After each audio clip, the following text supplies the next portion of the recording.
তো আল্লাহকে মানুষ ইবাদত করবে কেন? এজন্য আল্লাহ তাআলার পরিচয়, আল্লাহ তাআলার প্রতি মানুষের বিশ্বাস, ইয়াকিন, এইটা দৃঢ় করতে হবে। যদি দৃঢ় করা না যায় তাহলে মানুষ আল্লাহর ইবাদত করবে না। ইমানের মোট শাখা প্রশাখা ৭৭ অথবা ৭০টি, তার মধ্যে প্রধান হলো ৭টি। এটা আমরা প্রাইমারি স্কুলে ক্লাস 4-5-এ আমাদেরকে শিখানো হয়। আমানতু বিল্লাহি ওয়া মালাইকাতিহি ওয়া কুতুবিহি ওয়া রুসুলিহি ওয়াল ইয়াউমিল আখিরি ওয়াল কদরি খাইরিহি ওয়া শাররিহি মিনাল্লাহি তাআলা ওয়াল বা'সি বা'দাল মাউত। আমানতু বিল্লাহ, আমি আল্লাহর উপরে ঈমান এনেছি, বিশ্বাস করেছি। আমানতু, বিশ্বাস করলাম, বিশ্বাস স্থাপন করলাম। বিল্লাহ, আল্লাহর প্রতি। কি বিশ্বাস করলাম? আল্লাহ এক, আল্লাহ অদ্বিতীয়, আল্লাহ কারোর থেকে জন্ম নেন নাই, আল্লাহ কাউকে জন্ম দেন নাই।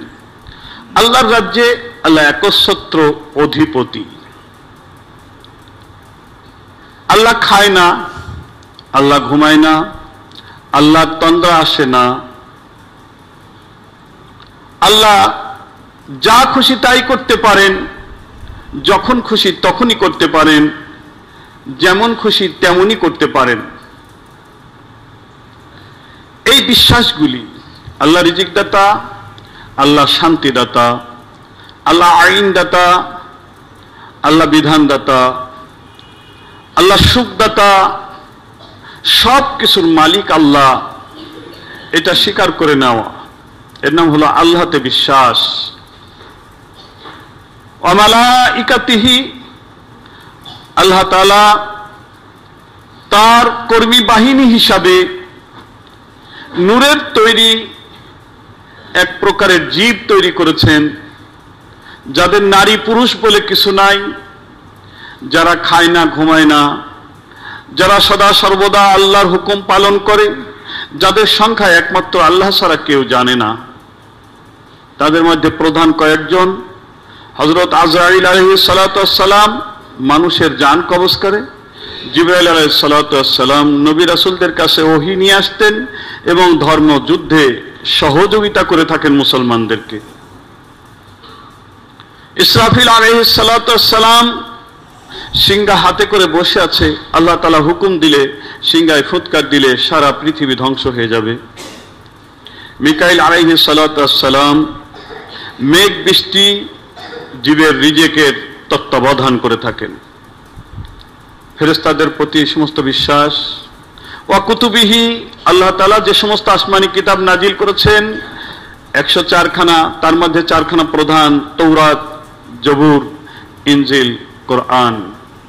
তৌরাত, জবুর, ইনজিল এই কিতাবগুলি সরাসরি আল্লাহ তাআলা ফেরেশতাদের মাধ্যম দিয়ে লিপিবদ্ধ করে একবারে নবীর উপর প্রেরণ করেছিলেন। এর মধ্যে যা কিছু আছে সব আমার আল্লাহর বাণী, এগুলি সব আমরা বিশ্বাস করি, এগুলি সব সঠিক। তবে কোরআন নাজিল হওয়ার পরে এগুলি সব রহিত, মানসুখ হয়ে গেছে, এর উপরে আর আমল করা যাবে না। কোরআন আল্লাহ তাআলা সুদীর্ঘ 23 বছর শবে কদরের রাত্রে লাওহে মাহফুজ থেকে বাইতুল ইজ্জাহ, প্রথম আসমানে বাইতুল মামুরের নিচতলায়, বাইতুল মামুর একই মসজিদ, প্রথম আসমান থেকে সপ্ত আসমান পর্যন্ত বিস্তৃত, এক এক তলায় এক এক নাম। তো প্রথম তলায় বাইতুল মামুরের নাম হলো বাইতুল ইজ্জাহ। লাওহে মাহফুজ থেকে আল্লাহ তাআলা কোরআন কারীম রমজান মাসের বেজোর যে কোনো রাত্রে, তবে 27 রাতটা অধিকাংশের মত, লাওহে মাহফুজ থেকে এই বাইতুল ইজ্জাহ নাজিল করেন। এখান থেকে সুদীর্ঘ 23 বছর ধরে কখনো 3 আয়াত, কখনো 4 আয়াত, কখনো 10 আয়াত, মক্কায় মদিনায় সফরে আল্লাহ তাআলা রাসূল পাক সাল্লাল্লাহু আলাইহি সাল্লামের কাছে জিবরাইল আলাইহিস সালামের মাধ্যম দিয়ে প্রেরণ করেছিলেন। এর মধ্যে যা আছে সব সঠিক, এটা সম্পূর্ণ আল্লাহর বাণী, এর মধ্যে কোনো ভুল নাই। যালিকাল কিতাবু লা রাইবা ফি, শুধু ভুলই না, কোনো সন্দেহ এর মধ্যে নাই। এইটা বিশ্বাস করা কোরআনের উপরে। তবে কোরআনের কিছু আয়াত মানসুখ হয়েছে অন্য আয়াত দ্বারা। কোরআনের কিছু আয়াত রাসূলের প্রাথমিক যুগে আল্লাহ তাআলা নাজিল করেছিলেন, তখন প্রয়োজন ছিল, পরবর্তীতে আল্লাহ তাআলা আবার নিজে আয়াত নাজিল করে সেটাকে মানসুখ করেছেন। এরকম কোরআনের আয়াত মানসুখ মানে রহিত আছে। তো সবগুলি আমরা বিশ্বাস করি, সবগুলি আমরা তেলাওয়াত করি নেকির আশায়, কিন্তু সবগুলির উপরে আমল করা যাবে না। যেগুলি মানসুখ এগুলির উপর আমল করা যাবে না। আর রাসূলিহি, আল্লাহ তাআলা যে সমস্ত রাসূল এবং নবী প্রেরণ করেছিলেন দুনিয়াতে, তারা সবাই নিঃস্বার্থ, নির্লোভ, তাদের কোনো কাজের পারিশ্রমিক তারা চাইতেন না। তারা নিষ্পাপ মাসুম, তারা আল্লাহর বান্দা, তারা কেউই আল্লাহর সন্তান নয়, কেউই আল্লাহর সমকক্ষ নয়। তবে তাদের মধ্যে সবচেয়ে রাসূল আল্লাহর কাছে প্রিয় ছিলেন আখিরি জামানার নবী মুহাম্মদুর রাসূলুল্লাহ সাল্লাল্লাহু আলাইহি ওয়াসাল্লাম। আল্লাহর কাছে প্রিয় ছিলেন, কিন্তু মান মর্যাদার দিক দিয়ে লা নুফাররিকু বাইনা, অর্থাৎ কোন নবী রাসূলের মধ্যে কোনো পৃথক নাই। সব নবী রাসূল এক, এদের মধ্যে কোনো পৃথক নাই। এদের কাউকে ছোট বড় আমরা ভাবি না, ছোট বড় ভাবা জায়েজ হবে না। ছোট বড় ভাবলে ঈমান চলে যাবে। সবাই রাসূল, সবাই নবী, নবীদের মর্যাদা একরকম, রাসূলদের মর্যাদা একরকম, কিন্তু কেউ কারোর থেকে বড় ছোট নয়। কিন্তু মহব্বত, কাউকে রাসূল আল্লাহ তাআলা বেশি মহব্বত করেছেন, কাউকে কম মহব্বত করেছেন। রাসূল পাক সাল্লাল্লাহু আলাইহি ওয়াসাল্লামকে বেশি মহব্বত করেছেন। ওয়া কুতুবিহি ওয়া রুসুলিহি ওয়াল ইয়াউমিল আখিরি, আখিরাত এটাই আমাদের কাছে অন্ধকারাচ্ছন্ন। আমরা সবকিছুই বিশ্বাস করেছি ইতিপূর্বে যেগুলি আলোচনা হয়েছে, কিন্তু এই আখিরাতটাই আমাদের বিশ্বাস এখনো হয় নাই। তার কারণ আখিরাতের বিশ্বাস মানুষকে সৎকর্মশীল করে, আখিরাতের বিশ্বাস মানুষকে দায়িত্বশীল করে, আখিরাতের বিশ্বাস মানুষকে নেককার করে, আখিরাতের বিশ্বাস মানুষকে গুনাহ থেকে বিরত করে। আজকে যদি আমি বুঝতে পারি এই ঘর থেকে আমি বেরোলেই আমাকে মেরে ফেলা দেওয়া হবে, আমি কখনো এই ঘর থেকে বেরোতে চাইব না। এইটাই আমার বিশ্বাস যে আমাকে মারবে। কিন্তু আমার বিশ্বাসে যদি দুর্বলতা থাকে তাহলে আমি বের হব।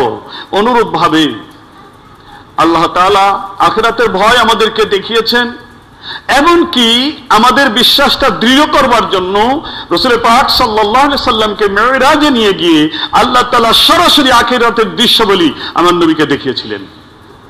সুবহানাল্লাহ বলেন। অন্য কোন নবীকে আল্লাহ দেখান নাই, একমাত্র আমার আপনার নবী মুহাম্মদুর রাসূলুল্লাহকে আল্লাহ তাআলা এইটা দেখিয়েছেন আখিরাতের ঘটনাবলী। আখিরাতে কি ঘটবে, মানুষের কেমন সাজা হবে, মানুষের কেমন শান্তি হবে, মানুষ কেমন থাকবে, আল্লাহ তাআলা আখিরাতের বিষয়াবলী রাসূলের কাছে উন্মোচন করে দিয়েছেন। অন্য কোন নবীর কাছে এরকম উন্মোচন আল্লাহ তাআলা করেন নাই, সরাসরি নবীকে দেখিয়েছেন। তা রাসূল পাক সাল্লাল্লাহু আলাইহি ওয়াসাল্লাম ছিলেন আলামী, সত্যবাদী। তিনি দেখে এসে যেটা বর্ণনা করেছেন এতে কোনো সন্দেহ নাই। কিন্তু আমাদের ঈমানি দুর্বলতা আছে, বিশ্বাসের উপর একটু দুর্বলতা আছে। তো যাই হোক, ওয়াল ইয়াউমিল আখিরি ওয়াল কদরি খাইরিহি ওয়া শাররিহি মিনাল্লাহি তাআলা, তকদিরে ভালো মন্দ যেটাই হোক এটা আল্লাহ লিখে রেখে দিয়েছেন, এটা আল্লাহর নিয়ন্ত্রণে। বুখারী শরীফের হাদিসে আসছে যে আল্লাহ যদি কোনো দম্পতি যুগলের মাঝে সন্তান দিতে চান, ওই দম্পতি যখন মিলন করেন তখন আল্লাহ তাআলা একজন ফেরেশতাকে পাঠিয়ে দেন, যাও এদের শুক্রাণু এবং ডিম্বাণুকে তুমি মিলিত করো। ফেরেশতা এসে মিলিত করার পরে জিজ্ঞাসা করে, আল্লাহ এবার কি করব? আল্লাহ বলে, এবার এই নুতফাকে তুমি মুদগা অর্থাৎ রক্তপিণ্ডুতে পরিণত করো। আলাকা আলাকাতে পরিণত করো।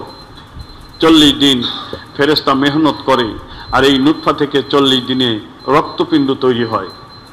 এরপরে 40 দিন পার হওয়ার পরে ফেরেশতা জিজ্ঞাসা করে, আল্লাহ এবার কি করব? রক্তপিণ্ড তৈরি করা হয়ে গেছে। আল্লাহ বলেন যে এবার মাংসপিণ্ডে তৈরি করো। 40 দিন ফেরেশতা ওই রক্তপিণ্ডের উপরে মেহনত করে মাংসপিণ্ড তৈরি করেন। বুখারী, মুসলিম, তিরমিজি সব কিতাবে এই হাদিসটা আসছে। এরপরে মাংসপিণ্ড তৈরি করা হয়ে গেল। এবার 40 দিন পার হয়ে গেলে ফেরেশতা জিজ্ঞাসা করেন যে আল্লাহ এবার কি করব? মাংসপিণ্ড তো তৈরি করা হয়ে গেছে। আল্লাহ বলে এবার হাড়, হাড্ডি এবং ওর দেহ আকৃতি, অবয়ব তৈরি করো, সুন্দর করে তৈরি করো। ফেরেশতারা তৈরি করে। 40 দিন পার হয়ে গেল। এবার বলেন যে আল্লাহ এবার তো একটা আকৃতি দিয়েছি, এবার কি করব? কোন লিঙ্গ লাগাবো? এবার আল্লাহ তাআলা মেয়ে না ছেলে বানাবেন, যেটা বানাবেন সেই লিঙ্গটা লাগাই দিতে বলেন। আল্লাহ লাগাই দিলাম লিঙ্গ। এবার আল্লাহ বলে এবার ও দুনিয়ায় গিয়ে কি খাবে ওর রিজিকটা লিখে দাও। ও দুনিয়ায় গিয়ে কি খাবে মৃত্যু পর্যন্ত ওর রিজিকটা লিখে দাও।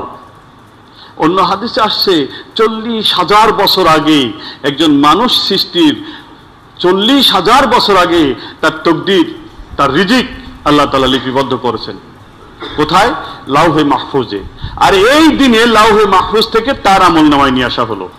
এই যেদিন মায়ের পেটে 4 মাস, যেদিন মায়ের পেটে 4 মাস, এই দিন নিয়ে আসা হলো। তার তকদিরে লাউহে মাহফুজে লেখা হয়েছে 40,000 বছর আগে। আজকে আমি আপনি দুনিয়ায় কবে মাছ খাবো, কবে গোস্ত খাবো, কবে দুধ খাবো, কবে শাক খাবো, কবে কি খাবো, কবে না খেয়ে থাকবো, সব আমার আল্লাহ তাআলা লিপিবদ্ধ করে রেখে দিয়েছেন। যেদিন আমি মায়ের পেটে 4 মাস, সেদিন আমার আমলনামায় এটা লেখা হয়ে গেছে। তা যদি লেখা হয়ে যায়, আমি আপনি এই রিজিকের জন্য কেন আল্লাহর ইবাদত বন্দেগী ছেড়ে দিয়ে, জিকির আজকার তাসবিহ তাহলিল ছেড়ে দিয়ে কেন আমরা হন্যে হয়ে ঘুরতেছি? রিজিক তো আল্লাহ তাআলা দেবেন। ইন্নাল্লাহা ইয়ারযুকু মান ইয়াশাউ বিগাইরি হিসাব। নিশ্চয়ই আমি রিজিক দিয়ে থাকি যাকে ইচ্ছা তাকে বিনা হিসাবে। আল্লাহ তাআলা নিজে বলছেন। কোরআনের কোন আয়াতে তো সন্দেহ নাই। কি বলেন, আছে সন্দেহ? তাহলে নিশ্চিত আল্লাহ বলছেন যে রিজিক আমি দেব যাকে খুশি তাকে বিনা হিসাবে। আসলে এই রিজিক যে আল্লাহ তাআলা দেন, এই ইয়াকিনটা পশু পাখির মধ্যে আছে, আমার আপনার মধ্যে নাই। যার জন্য পশু পাখি আগামীকাল কি খাবে এই চিন্তা কখনোই করে না। পাখি সারাদিন চড়ে বেড়ায়, খেয়ে এসে গাছের ডালে বসে ঘুম পাড়ে, আবার সকালবেলা উড়াল দেয়, কোন দিকে যাবে কি খাবে ও জানে না, কিন্তু আবার সন্ধ্যায় পেট পুড়েই ও ফিরে আসে। আমাদের আল্লাহ তাআলার উপরে ঠিক এরকমই ইয়াকিন রাখা দরকার। তবে আল্লাহ তাআলা বলছেন যে তুমি যদি কোনো কাজ করো তাও তোমার রিজিকে যা আছে তাই দেবো, এক দানাও বেশি দেবো না। আর তুমি যদি কাজ না করো তাও তোমার কপালে তকদিরে যা লেখা আছে এক দানা কমও দেবো না। তবে কথা হলো, কাজ না করে যদি খাও সেটা তোমার জন্য হবে অবৈধ, আর কাজ করে যদি খাও সেটা হবে তোমার জন্য বৈধ। যেহেতু আল্লাহ বলছেন ফাইদা কুদিয়াতিস সালাতু ফান্তাশিরু ফিল আরদ ওয়াবতাগু ইলাইহি। এখানে আল্লাহ তাআলা বলছেন জুমার নামাজের কথা, দ্বিপ্রহরের নামাজের কথা। এই নামাজ পড়বার পরে তোমরা জমিনে ছড়িয়ে পড়ো আল্লাহর ফজিলত লাভের জন্য। রিজিকের কথা এখানে আল্লাহ বলেন নাই। কেউ কেউ এখানে একটা ভুল তর্জমা করে যে আল্লাহ তাআলা বলছেন যে তোমরা রিজিকের জন্য জমিনে ছড়িয়ে পড়ো। নাউজুবিল্লাহ, আল্লাহ কোরআনে রিজিকের কথা উল্লেখ করে নাই। ফাদলুল্লাহ, আল্লাহর ফজিলত, আল্লাহর বরকত, আল্লাহর করুণা লাভের জন্য তোমরা জমিনে ছড়িয়ে পড়ো। রিজিক আল্লাহ যা দেবেন এ লিপিবদ্ধ করা আছে, তাই দেবেন, তার থেকে কমও দেবেন না, বেশিও দেবেন না। কিন্তু যেহেতু জুমার নামাজ পড়ার পরে আল্লাহ জমিনে ছড়িয়ে যেতে বলেছেন, এই জন্য জুমার নামাজের পরে যদি জমিনে ছড়িয়ে না গিয়ে ঘরে শুয়ে থাকে তাহলে আল্লাহর হুকুম অমান্য করা হবে। এভাবে যে রিজিকটা আসবে এই রিজিকটা হবে অবৈধ।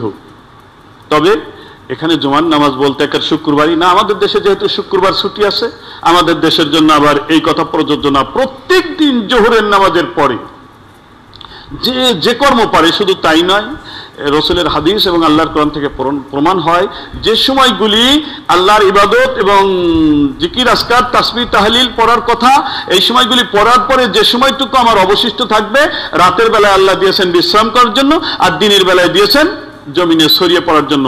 যে যা জানে, যে যা পারে সে তাই করবে, কিন্তু রিজিকের মালিক আমার আল্লাহ। এই তাকদীর বিশ্বাস করতে হবে। যদি কেউ বিশ্বাস না করে তার ঈমান হবে না, থাকবে না। এই তাকদীরে ভালো মন্দ যা কিছু আছে এটা হবেই হবেই হবে, নিঃসন্দেহে। এতে কোনো ভুল। আপনাদের সন্দেহ আছে তাকদীরে?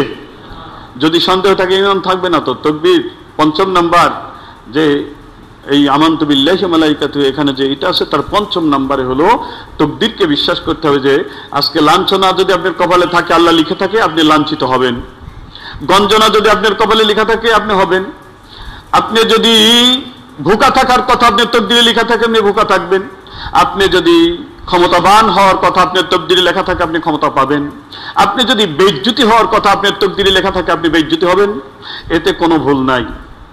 তবে রাসূল পাক সাল্লাল্লাহু আলাইহি সাল্লাম বলেছেন, তিরমিজি শরীফের হাদিস, তাকদীর রদ হয় না কোনো কিছুতেই দোয়া ব্যতীত। তা আপনার তাকদীরে যদি অসুখ বিসুখ, বিপদ আপদ, বালা মুসিবত, রোগ, অ্যাক্সিডেন্ট লেখা থাকে, তো এইটা পরিবর্তন হবে একমাত্র দোয়া দ্বারা। কিসের দ্বারা পরিবর্তন হবে? দোয়া দ্বারা। রাসূলের হাদিস, কোনো কিছুতেই তাকদীর পরিবর্তন হয় না দোয়া ব্যতীত। কোনো কিছুতেই তাকদীর পরিবর্তন হয় না দোয়া ব্যতীত। কোনো কিছু দ্বারাই তাকদীর রদ হয় না দোয়া ব্যতীত। দোয়ায় তাকদীর রদ হয়, দোয়ায় তাকদীর পরিবর্তন হয়। যার জন্য আপনারা এরকম একটা গল্প শুনেছেন যে একটা লোক হযরত মূসা আলাইহিস সালাতু ওয়াস সালামের কাছে যে বলছিলেন, আল্লাহর কাছে বলো তো দেখি আমার একটা সন্তান হবে কি হবে না, কি বৃত্তান্ত। মূসা আলাইহিস সালাম আল্লাহর সঙ্গে কথা বলতেন, কালিমুল্লাহ। আল্লাহকে জিজ্ঞাসা করলেন, আল্লাহ তোমার অমুক বান্দা জিজ্ঞাসা করছে তার ছেলে পেলে। আল্লাহ বলছে, না, ওর তাকদীরে সন্তান নাই। তখন ওই লোকটা শুধু কান্নাকাটি করে বেড়াইতে বেড়াইতে এক মজনুন আল্লাহর পাগলকে পেয়েছেন। সেই আল্লাহর পাগলকে বলছেন, ও আল্লাহর পাগল, আমার তাকদীরে কোনো সন্তান নাই, তুমি কি আল্লাহর কাছ থেকে আমার জন্য একটা সন্তান চেয়ে নিয়ে দিবা? পাগলের ঘটনা আরেকটা আছে, যে মূসা আলাইহিস সালামের কাছে আল্লাহ বলছিলেন যে, হে মূসা, আমার জন্য একটু মানুষের গোশত নিয়ে আসো। তো মূসা আলাইহিস সালাম কারোর কাছে গেছে, সবার কাছে গেছে, কেউ দেয় নাই। এই পাগলের কাছে যখন গেছে, পাগল বলছে, তোমার আল্লাহ মানুষের গোশত চাইছে, তো কোন জায়গার গোশত নেবে? বলো, আমি কোন জায়গার গোশত দেবো? তা তো বলে নাই। তাহলে আমার গায়ের সব জায়গা থেকে একটু একটু করে নিয়ে যাও তোমার আল্লাহর জন্য। নিজের জীবন যারা এভাবে আল্লাহর জন্য উৎসর্গ করে দেয়, আল্লাহ তাদের কথা শুনেন। আমি বুখারী মুসলিম শরীফের হাদিস পড়েছি, রাসূল পাক সাল্লাল্লাহু আলাইহি ওয়াসাল্লাম বলছেন যে আল্লাহর এমন কিছু প্রিয় বান্দা আছে, শপথ করে যদি আল্লাহর কাছে কিছু দাবি করে, আল্লাহ তাদের ফেরান না। বুখারী শরীফের হাদিস, বুখারী মুসলিম, প্রমাণ চাইলে আমি দেখাই দিতে পারবো ইনশাআল্লাহ। রাসূল নিজে বলছেন যে আল্লাহর এমন কিছু প্রিয় বান্দা আছেন যারা শপথ করে যদি আল্লাহর কিছু চায়, আল্লাহ তাদেরকে ফিরায় দেন না। তো ঠিক এই পাগল আল্লাহর কাছে চাইছেন যখন, যে পাগল নিজের শরীরের সব জায়গার গোশত আল্লাহর জন্য দিয়েছেন, সেই পাগল দাবি করলে আল্লাহ কি ফিরাই দিতে পারেন? ফিরাই দিতে পারেন না। বুখারী মুসলিম শরীফের ভিতরে এই হাদিসটা আসছে যে আল্লাহর এমন কিছু বান্দা আছেন, তারা যদি আল্লাহর কাছে কিছু দাবি করেন শপথ করে, তা আল্লাহ তাদেরকে ফিরাই দেন না। তো যাই হোক, আমি যেটা আপনাদের বলছিলাম যে তাকদীর পরিবর্তন হয় না কোনো কিছুতেই দোয়া ব্যতীত। আজকে আমাদের কপাল পুড়ে গেছে, দুর্ভাগ্য, এক শ্রেণীর মানুষ আপনাকে আমাকে দোয়া থেকে ডাইভার্ট করে নিয়ে চলে যাচ্ছে, দোয়া বন্ধ করে দিচ্ছে। দোয়ায় তাকদীর পরিবর্তন হয়, তো সে দোয়াটা যদি কবুল না হয়, তাহলে কি তাকদীর পরিবর্তন হবে? কি মনে হয় আপনাদের? দোয়া যদি কবুল না হয়, তাহলে ওই দোয়ায় কি তাকদীর পরিবর্তন হবে? হবে না। তাহলে দোয়াটা কবুল করাইতে হবে। কি বলেন? দোয়া যদি আপনি কবুল করাইতে পারেন, ওই দোয়ায় আপনার তাকদীরে যত বড় বিপদ আপদ লেখা থাক, আপনি যদি আল্লাহর কাছে বলেন, তাহলে আল্লাহ তাআলা আপনার ওই তাকদীর থেকে ওই বিপদ আপদ দূর করে দেবে। রসুল কিন্তু বলেন নাই যে নামাজ পড়লে তকদিরের পরিবর্তন হবে, রোজা করলে তকদিরের পরিবর্তন হবে, যাকাত দিলে তকদিরের পরিবর্তন হবে, হজ করলে তকদিরের পরিবর্তন হবে, এটা কিন্তু রসুল বলেন নাই। কিন্তু রসুল বলেছেন তকদির পরিবর্তন হয় কিসে? দোয়াতে। খুব ভালো করে একটু বুঝবেন, তকদির পরিবর্তন হয় দোয়াতে। দোয়া ছাড়া অন্য কোনো কিছু নাই যাতে তকদির পরিবর্তন হয়। তাহলে দোয়া দ্বারা তকদির পরিবর্তন করাইতে হলে এই দোয়া তো কবুল করাইতে হবে। ইয়া রাসূলুল্লাহ, দোয়ায় তকদির পরিবর্তন হয় বুঝলাম, কিন্তু দোয়া কখন কবুল হয়? রসুল বললেন যে وعن أبي أمامة رضي الله تعالى عنه قال قيل يا رسول الله صلى الله عليه وسلم أي الدعاء أسمع؟ قال جوف الليل الآخر ودبر الصلوات المكتوبات رواه الترمذي। ইসলামিক ফাউন্ডেশন থেকে যে তিরমিজি শরীফ বাংলায় অনুবাদ হয়েছে এর 6ষ্ঠ খণ্ডের মধ্যে এই হাদিসখানা আসছে যে আবু উমামা বাহিলি রসুলকে জিজ্ঞাসা করলেন, ইয়া রাসূলুল্লাহ, দোয়া কখন কবুল হয়? রসুল বললেন, ফরজ নামাজের পরে দোয়া কবুল হয় আর শেষ রাত্রে দোয়া কবুল হয়। তো এখন চেয়ারম্যান সাহেব ঘোষণা করে দিল আগামীকাল 12টার সময় আপনাদের প্রত্যেককে 1000 টাকা করে হাদিয়া দেওয়া হবে। আপনি কি 5টার সময় গেলে এই হাদিয়া পাবেন? কি বলেন, পাবেন? কয়টায় যেতে হবে? 12টায় যেতে বলছে, 12টায় যেতে হবে। কি বলেন, ঠিক না বেঠিক? তো আল্লাহ বললেন, রসুল বললেন দোয়া কবুল হয় ফরজ নামাজের পরে, আর আপনি দোয়া করবেন নফল নামাজের পরে। কি কবুল হবে?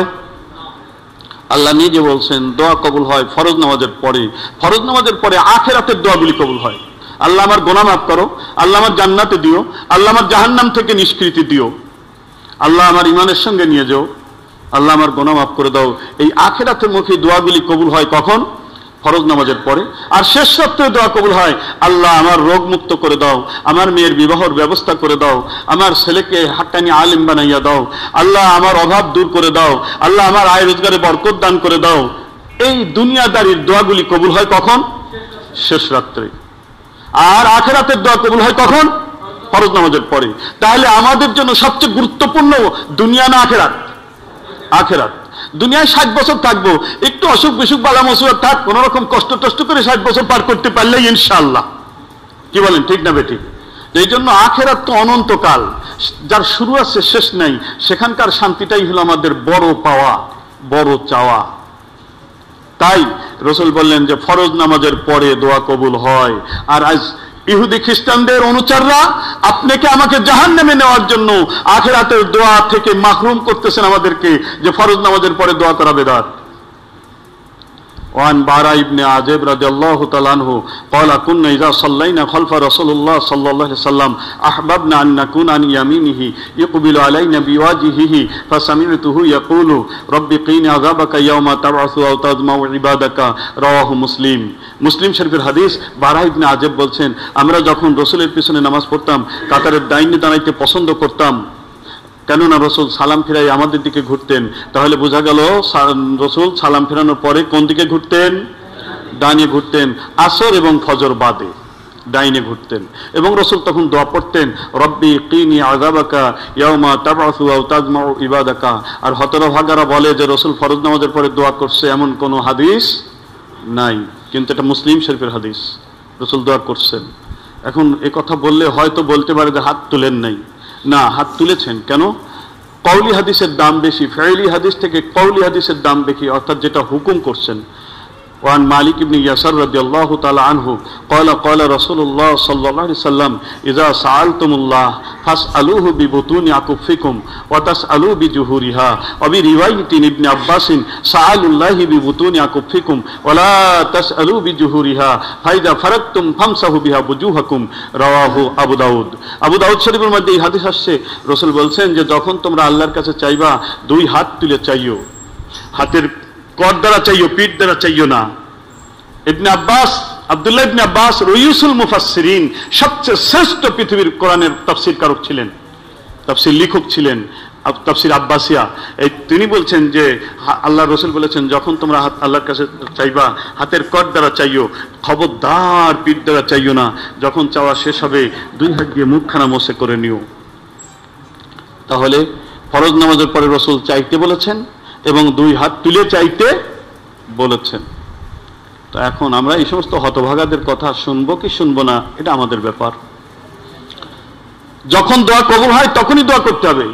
হাজরাতুল আসওয়াদে চুমা দিয়ে দোয়া করলে দোয়া কবুল হয়, রুকনে ইয়ামিন স্পর্শ করে দোয়া করলে দোয়া কবুল হয়, মিজাবে রহমতের নিচে বসে দোয়া করলে দোয়া কবুল হয়, হাতিমে নামাজ পড়ে দোয়া করলে দোয়া কবুল হয়, মাকামে ইব্রাহিমের কাছে নামাজ পড়ে দোয়া করলে দোয়া কবুল হয়, কাবাঘরের দরজা ধরে দোয়া করলে দোয়া কবুল হয়, সাফা মারওয়া সাই করার সময় দোয়া করলে দোয়া কবুল হয়, আরাফার ময়দানে দোয়া করলে দোয়া কবুল হয়, মসজিদে মাশআরুল হারামে দোয়া করলে দোয়া কবুল হয়, মসজিদে খায়েফে দোয়া করলে দোয়া কবুল হয়, কোরবানি করার সময় দোয়া করলে দোয়া কবুল হয়, রোজাদাররা ইফতারি করবার সময় দোয়া করলে দোয়া কবুল হয়, সেহরি খাওয়ার সময় দোয়া করলে দোয়া কবুল হয়, আজান এবং ইকামতের মাঝে দোয়া করলে দোয়া কবুল হয়। সুতরাং এই সময়গুলিতেই আমাদেরকে দোয়া করতে হবে। এটা হলো বুদ্ধিমানের কাজ। দোয়া দ্বারা তকদির পরিবর্তন হয়, আর দোয়া কবুল হয় এই সমস্ত ইবাদতের মাধ্যমে। ইবাদত করার পরে দোয়া কবুল হয়।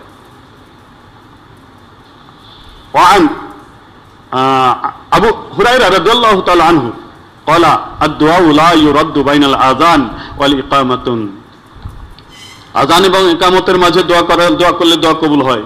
আর আজকাল আযানের পরে যে দোয়াটা ছিল, আযান ইকামতের মাঝে যে দোয়া ছিল, এক শ্রেণীর লোক ওটাকে বেদাত বলে বিদায় করে দিয়েছে। অর্থাৎ শয়তানি আচরণ এগুলো। তার মানে দোয়া করি আপনি আখেরাতের আযাব গজব থেকে বা দুনিয়ার বিপদ আপদ থেকে আল্লাহর কাছ থেকে নিষ্কৃতি পাবেন, এইটা আপনাকে পেতে দেওয়া হবে না। যার জন্য এগুলি বন্ধ করে দেওয়ার ব্যবস্থা চলতেছে। কিন্তু পরিষ্কার হাদিসে আছে আযান ইকামতের মাঝে দোয়া করলে দোয়া কবুল হয়। যাই হোক, এই দোয়ার হাদিস এবং কোরআনের আয়াত আরো আছে। তো আজকে আমি আর আগাচ্ছি না। আগামী দিন যদি আল্লাহ তাআলা তৌফিক দেয়, এই দোয়ার উপরেই কোরআন হাদিসের আরো কি কি দলিল আছে ইনশাআল্লাহ সে বিষয়ে আলোচনা করব। আল্লাহ তাআলা আমাদেরকে ফরজ নামাজের পরে, আজানের পরে এবং যে সময় দোয়া করলে দোয়া কবুল হয়, দোয়া করবার তৌফিক দান করুন। সকলে বলে আল্লাহুম্মা আমিন। আসসালামু আলাইকুম ওয়া রাহমাতুল্লাহ।